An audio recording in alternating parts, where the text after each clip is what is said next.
Hi, welcome back to Audiobooks for Kids. I'm Amber and this is Ellie. And today we will be reading The Kissing Hand. Chester Raccoon stood at the edge of the forest and cried.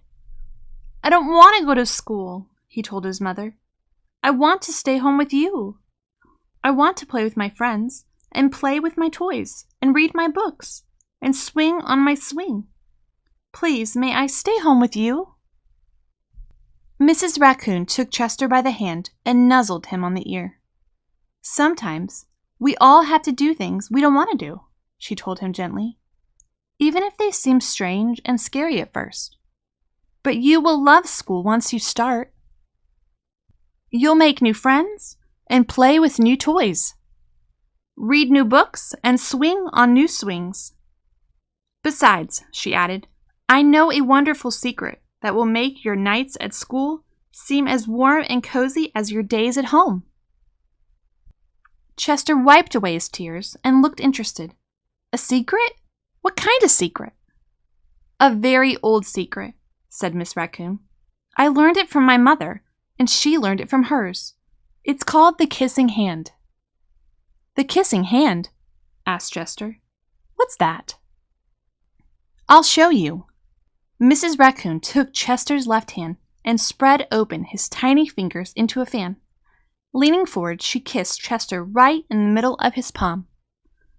Chester felt his mother's kiss rush from his hand up his arm and into his heart.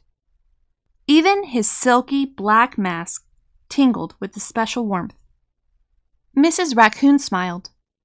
"Now," she told Chester, "whenever you feel lonely and need a little loving from home, just press your hand to your cheek and think, 'Mommy loves you. Mommy loves you.' And that very kiss will jump to your face and fill you with toasty, warm thoughts." She took Chester's hand and carefully wrapped his fingers around the kiss. "Now, do be careful not to lose it," she teased him. "But don't worry. When you open your hand and wash your food, I promise the kiss will stick." Chester loved his kissing hand. Now he knew his mother's love would go with him wherever he went, even to school. That night, Chester stood in front of his school and looked thoughtful. Suddenly, he turned to his mother and grinned. "Give me your hand," he told her.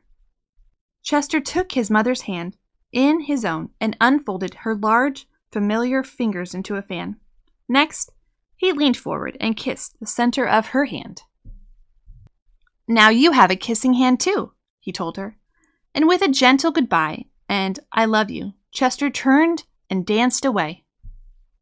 Mrs. Raccoon watched Chester scamper across a tree limb and enter school. And as the hoot owl rang in the new school year, she pressed her left hand to her cheek and smiled. The warmth of Chester's kiss filled her heart with special words. "Chester loves you," it sang. "Chester loves you." Thanks for reading with us today.